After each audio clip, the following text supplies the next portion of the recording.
Hello! Hello! I'm with Buckley Hill, the founder of the Free Fringe and a performer and all sorts of things, and we're in Dunbar Close Gardens, which is exciting, isn't it? Out and about. I'll show you a little bit of it maybe, but not yet. Observe me being excited. Excited! Oh, we can see Dunbar flowers. Close, there are and things this is growing my way here. Sorry, things in my way. Growing over here. here.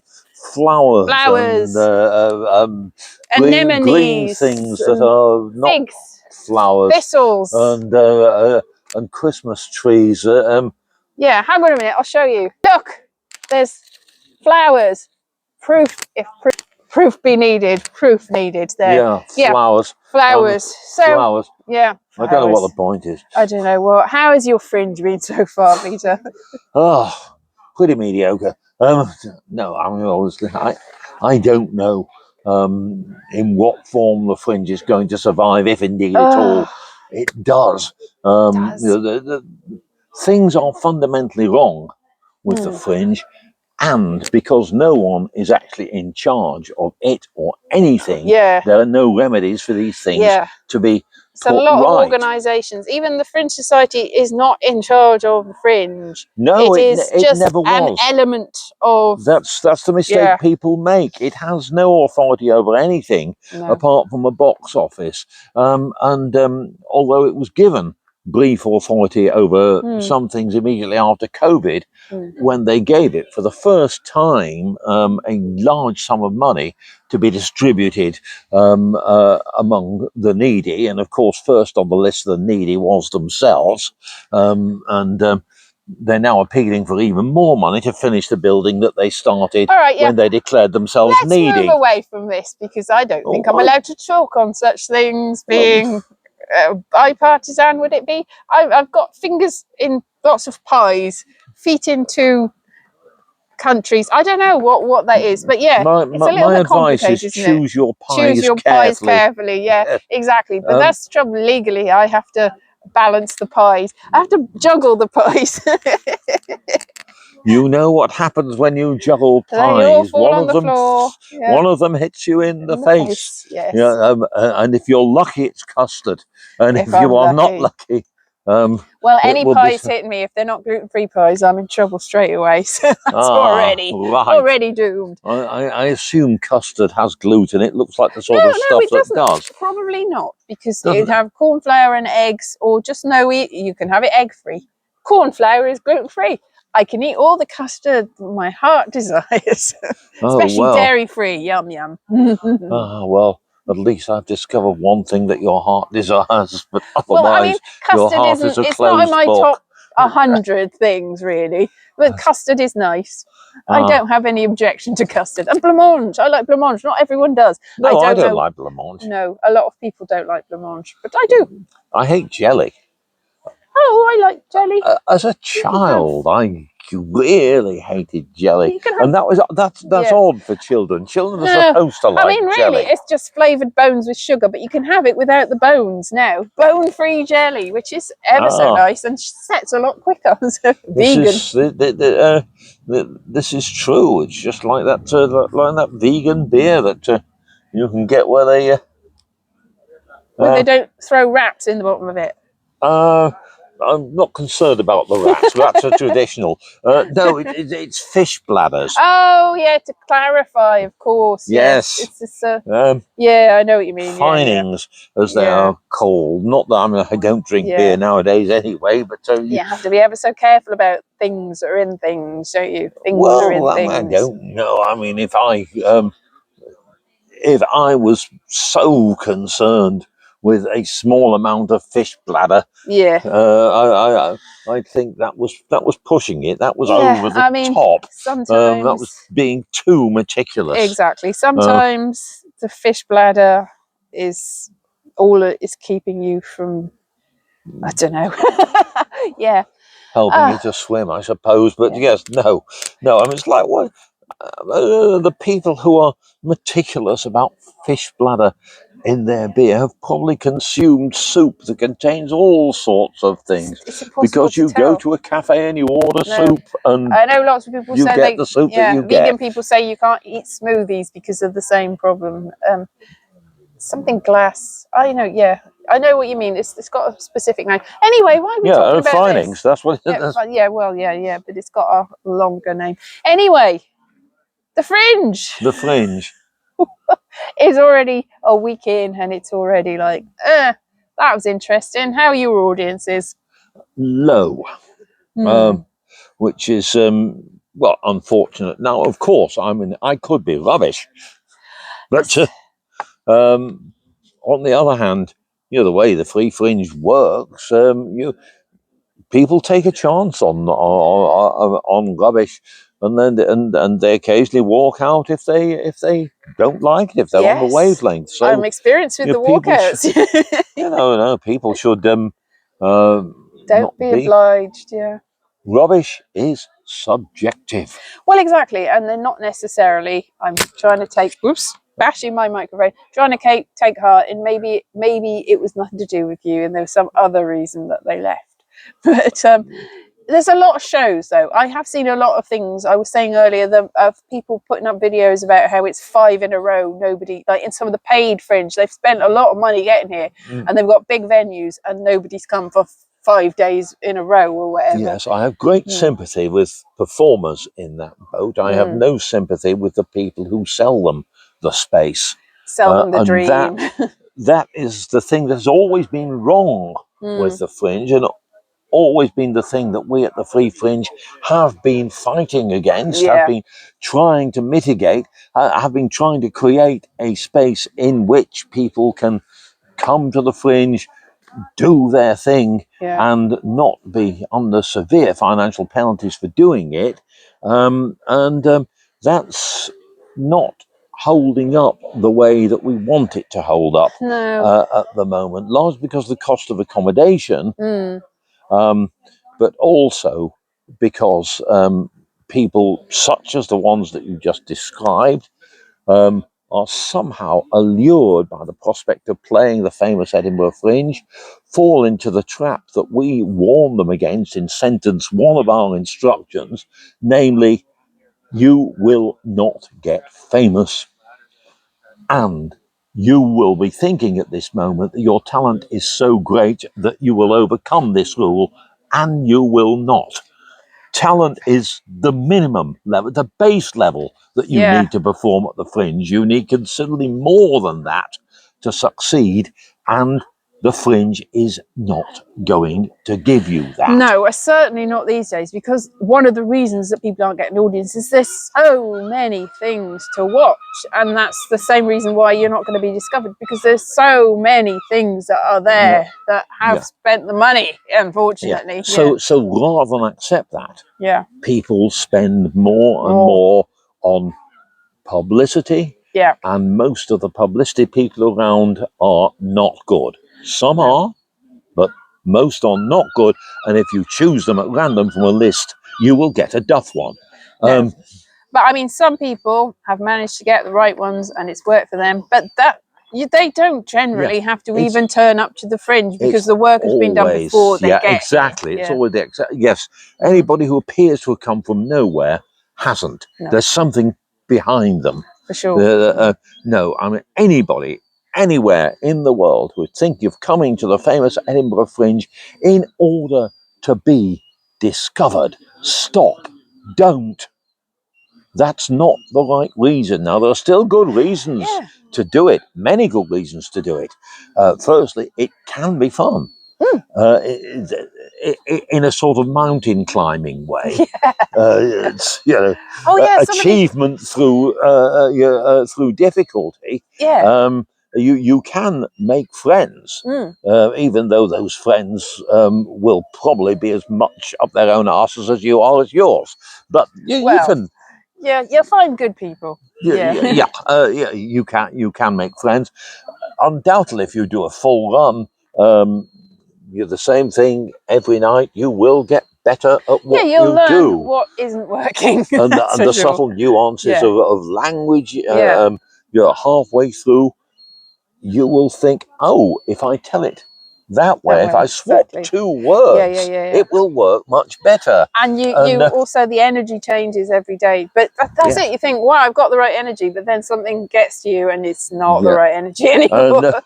and something will get Yeah, you. something will get you. Yeah, if you get a low audience, and you will get a low audience at the Fringe, you will blame yourself, which is mostly not going to be the case, and you will get disheartened, and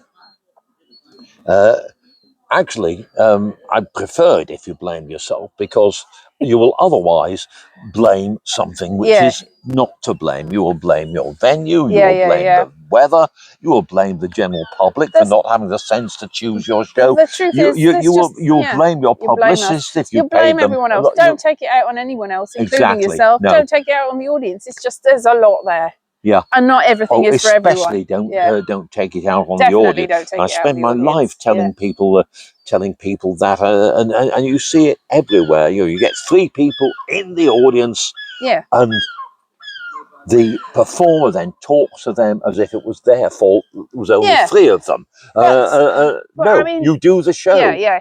But sometimes, like the one today, some people walked out, and I think that they thought that I was specifically getting to them. It just happened to be that they might have been who I was talking about, but it wasn't their fault. I wasn't picking on them, and it's if you already got something pre-prepared, it's like, what can I do?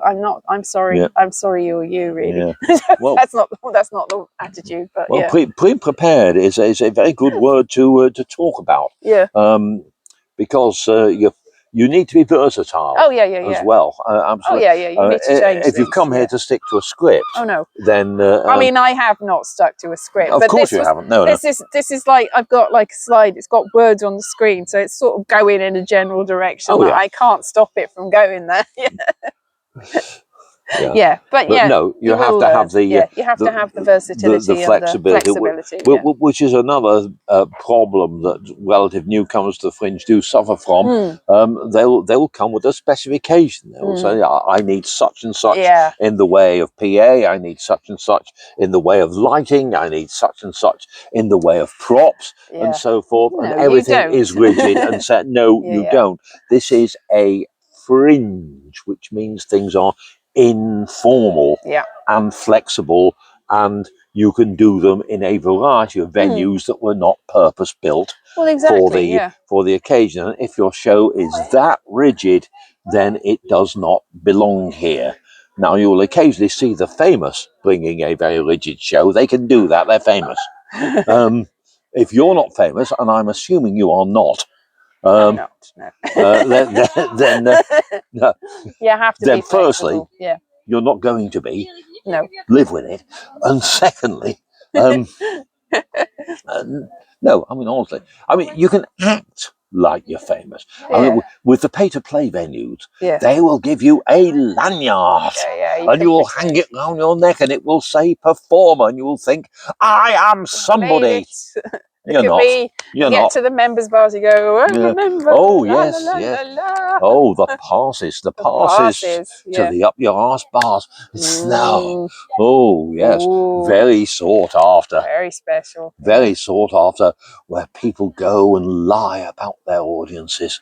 I accidentally stumbled into an event the other day because there was a general event for everybody, and I got there early.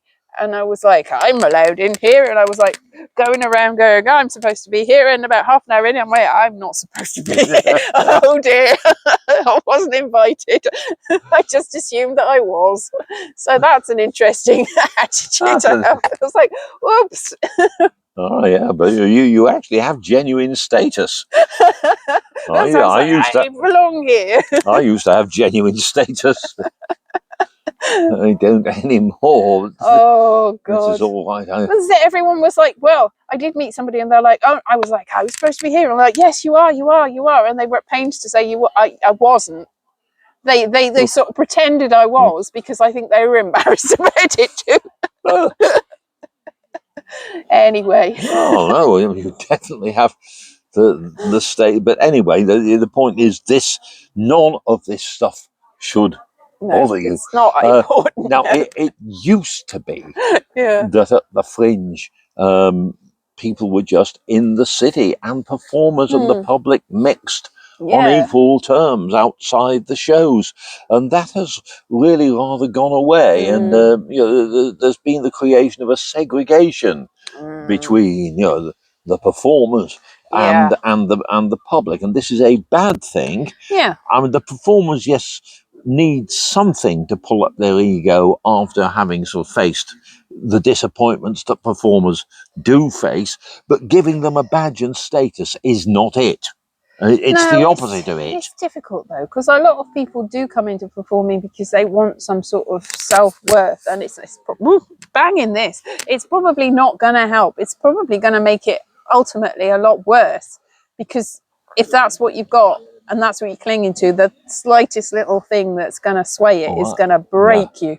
Look, yes, for the money that it costs to do the Edinburgh Fringe in the non-free fringe way, you can buy an awful lot of psychiatry, and you are really quite advised to do that, because it will not help. Now, we get a lot of applicants every year from people who want to do shows about their own mental health. Including diagnosable conditions, for which I have every sympathy. There's a lot of people that might need to see that. But the public don't. Well, some people do. I mean, there are people that it depends on what the condition is, whether it's universally interesting and helpful. If it's very specific and if it's very niche, if it's interesting, it's going to get it. If it's not, then no, it's not really going to help anything. Yes, you're absolutely right on that one. There are, I mean, your show should always be in some sense or another about yourself. It's about yourself, but it's got to be for other people as well. You have to think from the outset, what are people going to be interested in? And what, if it's put on one poster among 5,000 different posters, what is going to make a person say, right, that is the one I want to see, and these 4,999 aren't. And I think that's why, speaking personally, I think why I've had the walkouts is there's been a bit of confusion. I thought it was fairly clear what mine was going to be, but it wasn't. It's not clear, because I've had acts come up to me going, your show's like my show, and then they've explained their show. It's like, no. Not even not even close. I don't know what you've got from my flyers and blurb. So, it's an art trying to explain yourself. And I think I've failed. I thought it was simple. It's not simple. It's never simple, is it, Peter? It's never simple. It's never simple. It's never simple. I mean, there's a marketing term that everybody knows now called universal selling proposition. People usually quote it wrongly as universal selling point, but it's proposition.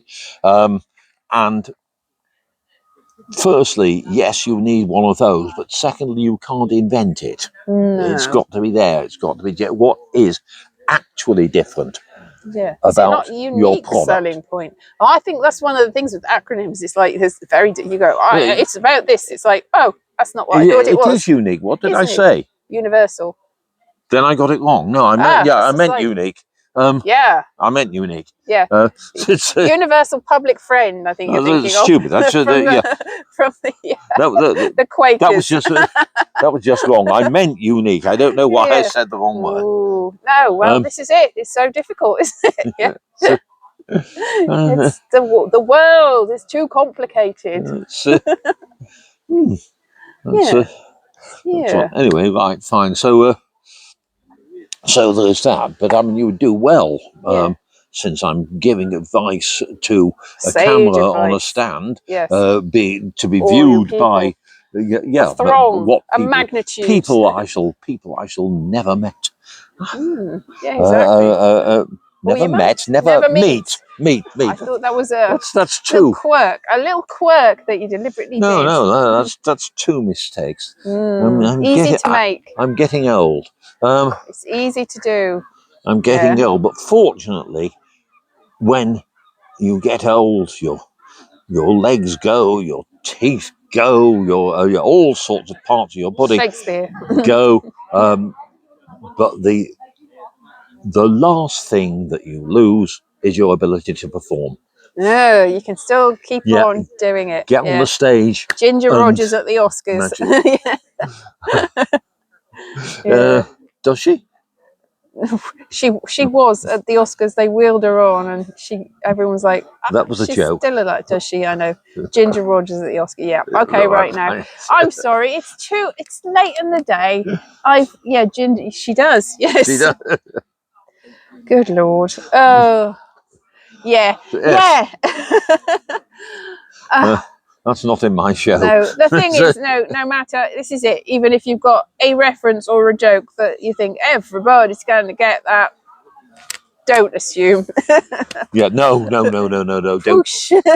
If I may specifically address Americans Okay. at this point, because that is what goes wrong with your shows the most. That you're American. Your assumption that English-speaking countries speak American, which have the same reference points. Yeah. Absolutely. I mean, there's one of our shows this year, perfectly normal, in the front of the Fringe, showed me her show leaflet, which we've all got, in case you don't know, and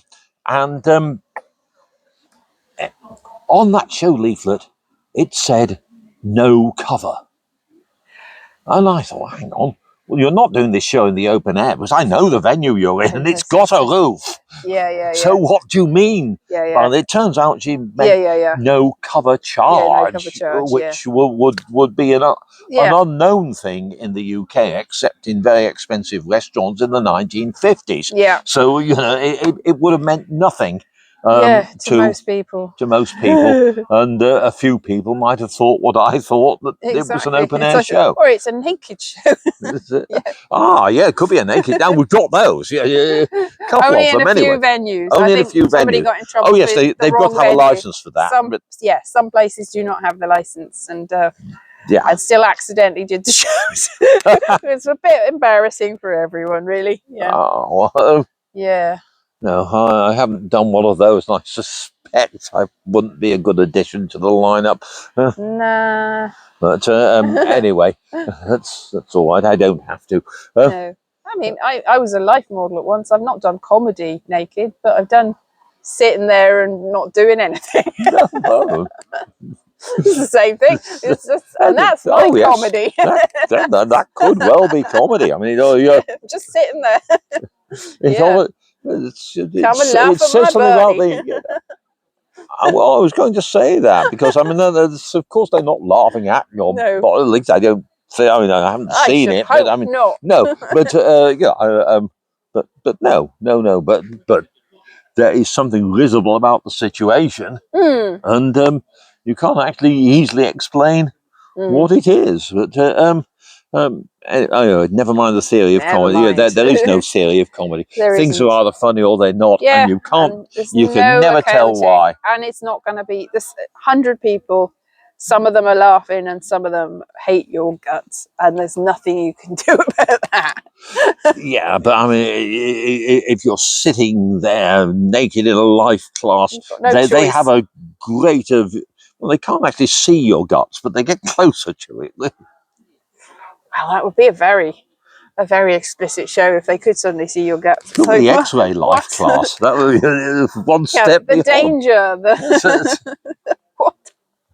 Yeah, well, there's lots of things. I'm sure your guts are perfectly lovely. Yeah. Have we got young man dressed as an old man dressed as a gorilla again? We have. Ah, that's good. Yes, that's yes, it's in the liquid rooms. I can't remember when.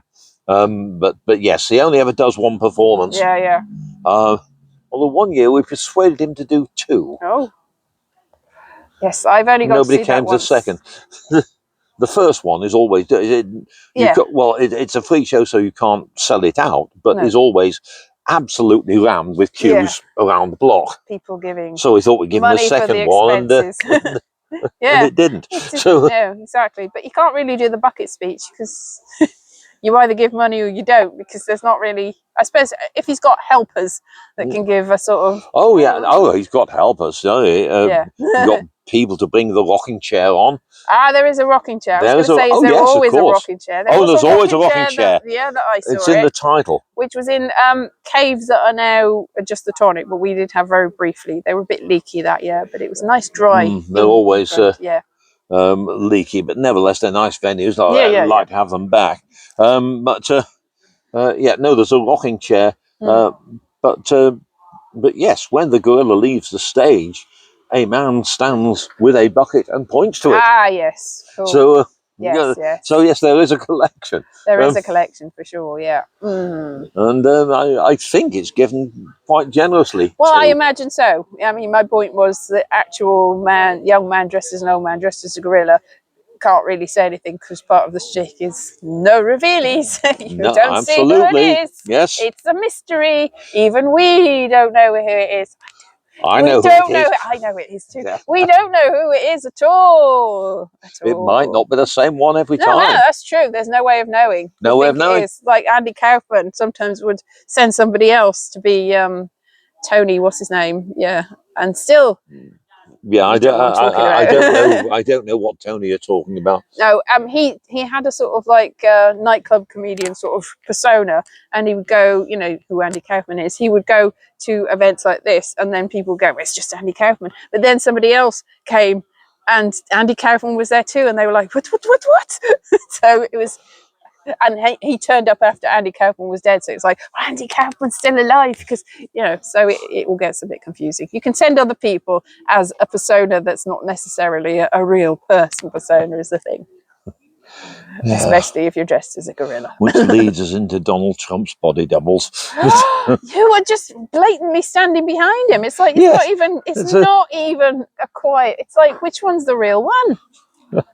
Is any of them the real one? Are any of them the real one? Has the real one ceased to be? Yeah.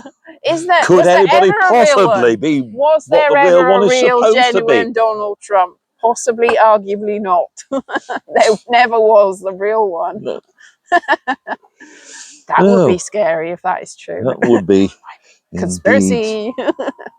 Well. Oh. He claims the Scottish descent, Well, his mother snuck into the country. He technically is, but under his own rules, he technically is not because he doesn't want birthright citizen to be a thing if one of your parents did something illegal to get into the country. And of course, his mother snuck into the country, wasn't a citizen when he was born. So what the hell are you talking about, stupid Donald Trump? Anyway, politics. Let's get off that. It's not politics, really. It's monstrosity. It is monstrosity. Monstrosity. Yeah. Monstrosity. And we mean you, Americans, who might be watching. Because I was about to do the advice bit, wasn't I? Yes, advice for Americans. Yes. So, make sure you know what country you're in at all times. That country not England. Does not begin with E. No. Or indeed end with England. No. It's not. Ends with land, but yes. No. And there is no borough. And the other thing, I think, is, and I'm talking to comedians particularly. So, I tried to do this before. I was interviewed by one of our American performers, and I started doing advice to American, and she cut me off. It's like, I want to know. Speak to the ham. No. Actually, it wasn't Americans. It was specifically New York people, which is probably quite a different thing. But anyway, so... No, the other important thing, if you are a comedian, as many of you are, is everyone is. In the UK, whether it be Scotland or England, the comedian is always the ultimate butt of the material.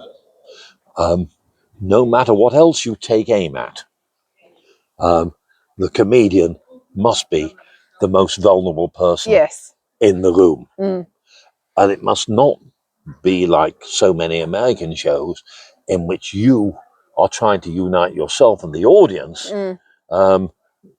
against or about a third party who is not present.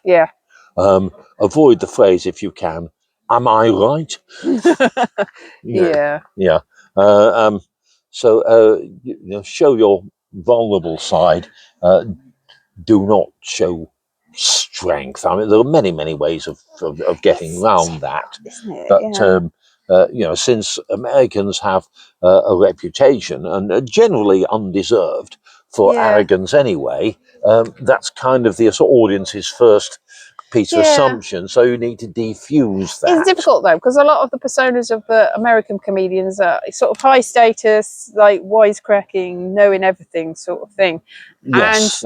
But there is a subtlety to that, because Groucho Marx was a buffoon and also a high status buffoon, whereas the other two were essentially low status but less buffoons, even though they were technically more buffoon-like. So it's subtleties. That's a different. That's a specific comedy. That's a theatre comedy. It's theatre not comedy, a stand-up precisely. comedy. Learned their trade in the halls along the circuit, and had, of course, many performance skills. Very talented people, the Marx Brothers. I would like to have seen Groucho do stand up, but he probably did at some point, but I have not seen. He did, of course, a lot of interviews, because he did a lot of more thing. solo stuff towards the end. Because his brothers are. I mean, he wasn't even the. Was he the middle one or the youngest one? I think he was. Oh, now that is a. I think. Chico, then Harpo, and then. Yeah, I don't think he was that much older than Zeppo. In fact, Groucho. I think he was towards the younger end. Yeah. Anyway, his brothers were a lot older and couldn't be asked by the end of it. Couldn't be asked. Yes, I mean,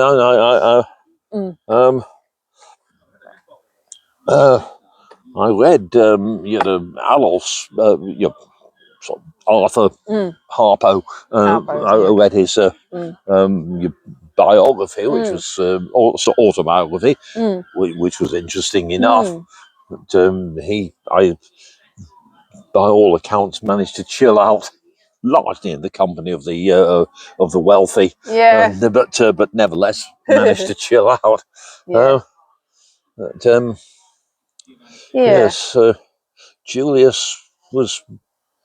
A lot of people had a lot of negative things to say. Well, a lot of people have got a lot of negative things to say about a lot of people, and a lot of people this is need true, to shut especially their me. mouths. It's like, if you're going to say horrible things, I mean, myself included, I say horrible things about people all the time, but I don't generally mean it. It's just trying to vent. So usually it's like the frustration. You usually save the most horrible things for people that you really like, that you're so frustrated at a certain point, and then they hate you for saying it, but it's like, I don't mean it. I wouldn't have said it if I meant it. But it's a complicated thing, isn't it? Well, say what you mean, but say what you mean. Well, be careful who you tell it. Yeah, tell it to. It'll get back to people. Especially not the staff at your venue. That's it. Yes, don't say anything spiteful unless you know that people will take it as a joke and just go, it's just you, and that they are very, very forgiving people. Or you want to burn bridges and you never want to see them again, and that's the end of that, and the end of you generally, because you get a bad reputation for saying horrible things about people. Say horrible things to me, I think horrible. Nobody knows that song, forget that. Yes, where was I? Where was I now? Let us turn to the Brits. Yes. What's wrong with the Brits, man?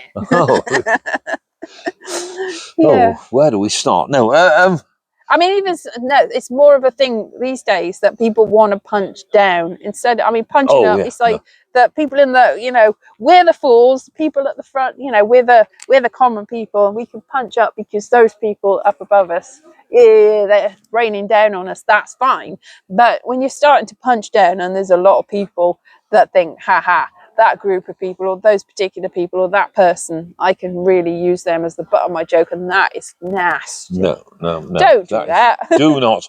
do not do that. No. Do not do that. No, exactly. And do not put yourself forward for a 1 hour show before you're ready. No. and a ready's lot of a people very do that. slidey scale. What do you mean ready? I think ready is like you can take it. It's like you can keep it for an hour. You can mostly entertain people, and you can, when it goes horribly wrong, you get over it really and carry on. Yeah. Well, the best definition of ready is that you've already done it. Oh yeah, fair enough. But Yeah, a good point. leads you to the natural paradox. You insert Exactly. You know you can do insert a it. Yeah. conclusion here. You know you But have yeah, done it. Yeah. I think my point is Yeah. that it's hard enough Yeah. to do 20 minutes in a club context. But an hour show is not 2 20s and a 10. No. It's more than it has structure. It has light and shade, such as today does not. Yes. Light and shade is what it has. Got to have an arc.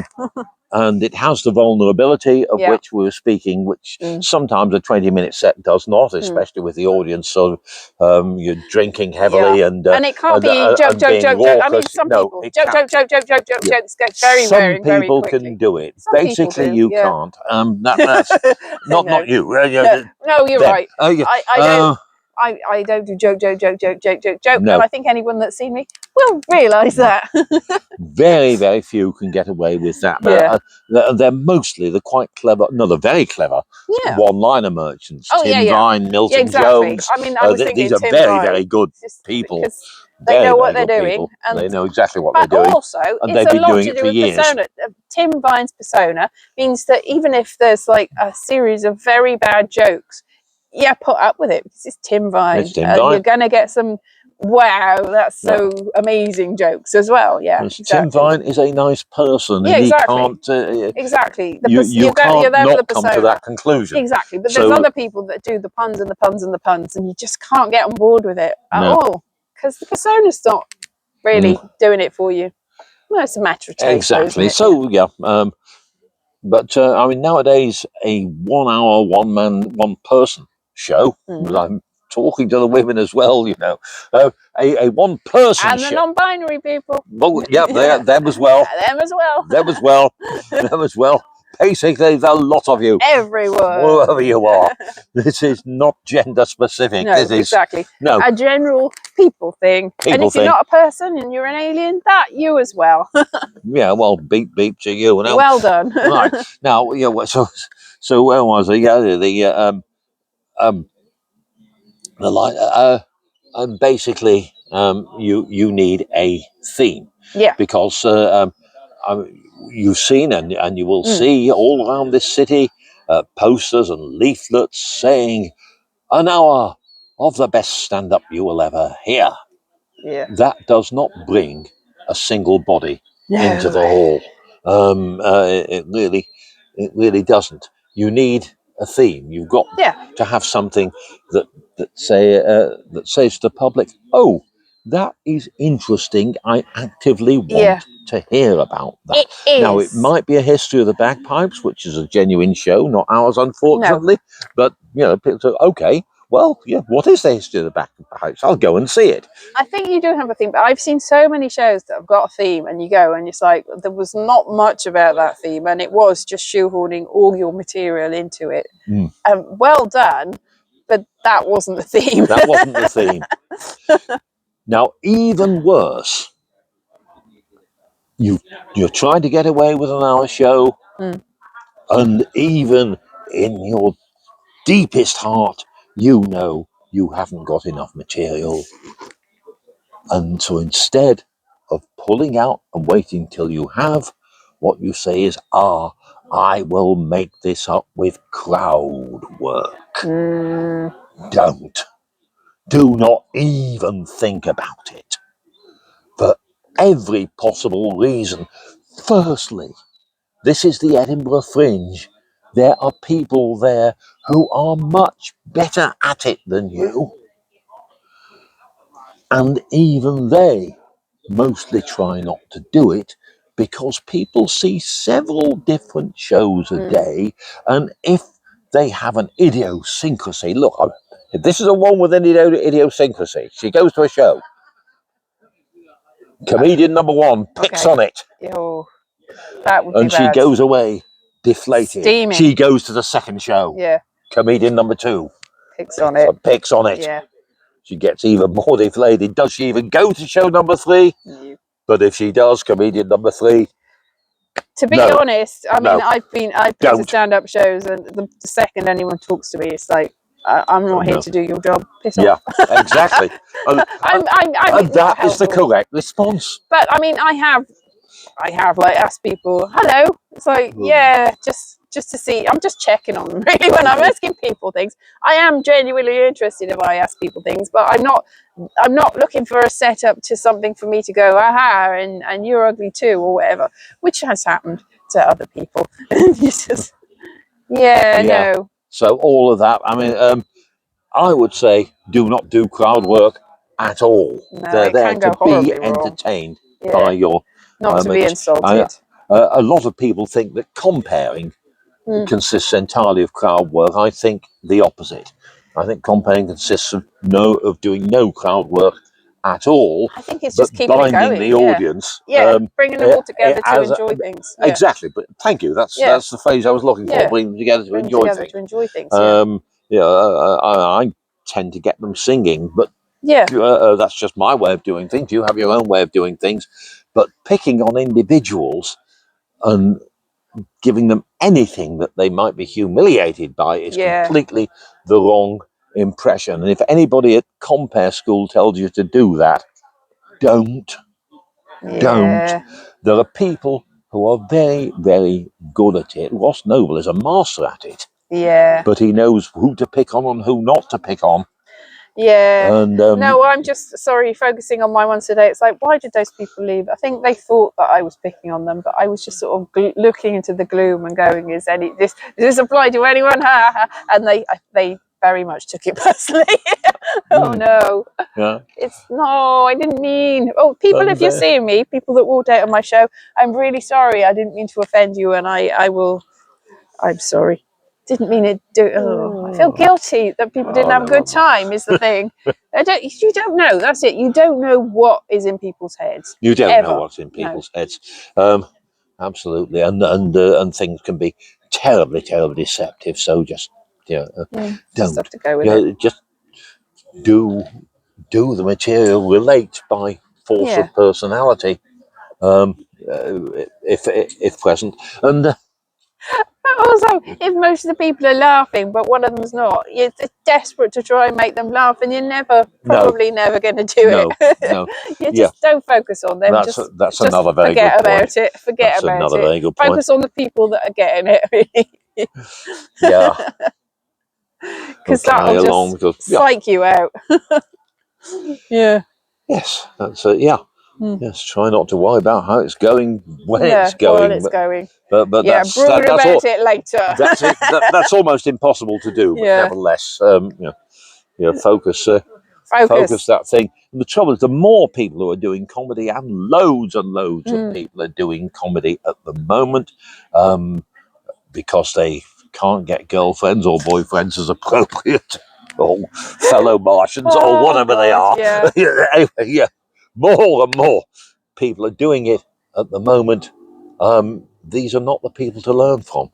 No.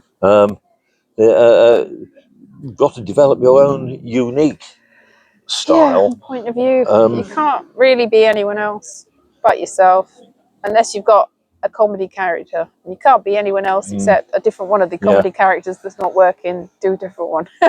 I don't know. I don't know where I'm going with that. Well, I don't know. So comedy characters are a good point, and your successful ones are relatively few and far between. But of course, you have the magnificent Al Murray, who has developed a comedy character which will outlast him. And the man himself is not like that at all, as everybody knows. Exactly.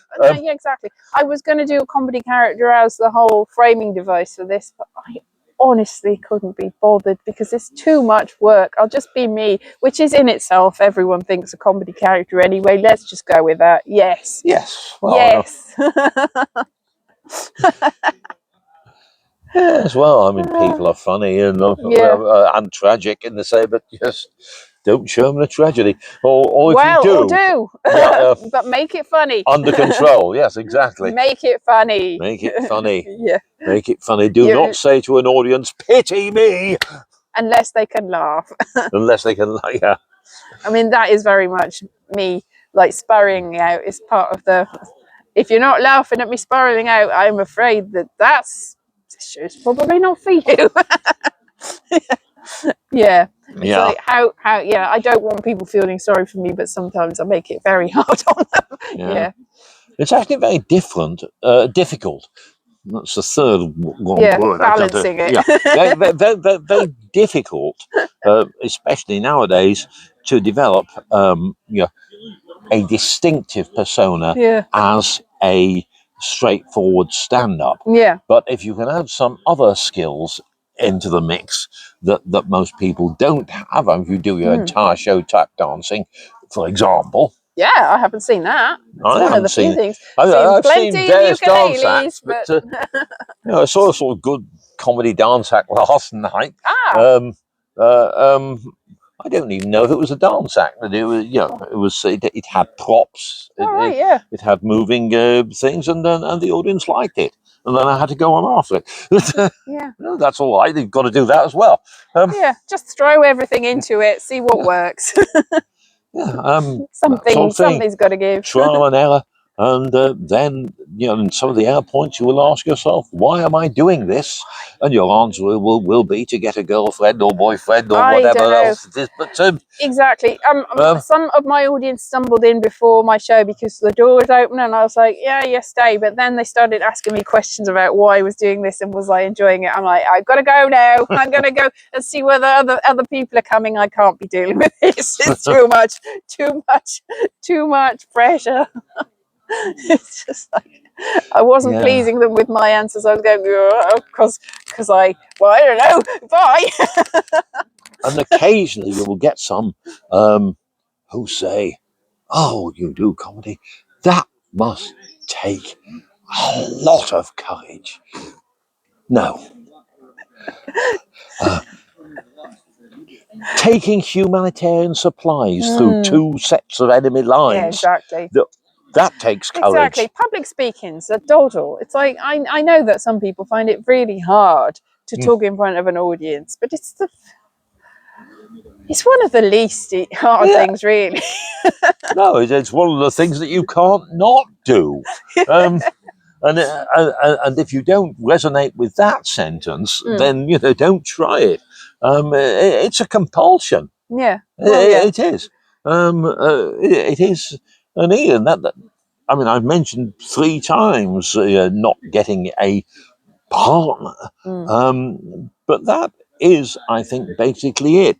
Comedians are happy telling big audiences intimate stuff, but yet could not ask a person of the sex of their preference out because that's one-to-one maybe communication. It's a good point. Yeah. Yes, on that bombshell. All right, well, it's nice. I think it's going to rain on us. We should probably go inside. Oh no, well, yeah. Okay, we can go inside. We can go inside. No, I mean, I hope this has been of some use to you, people, whoever you are.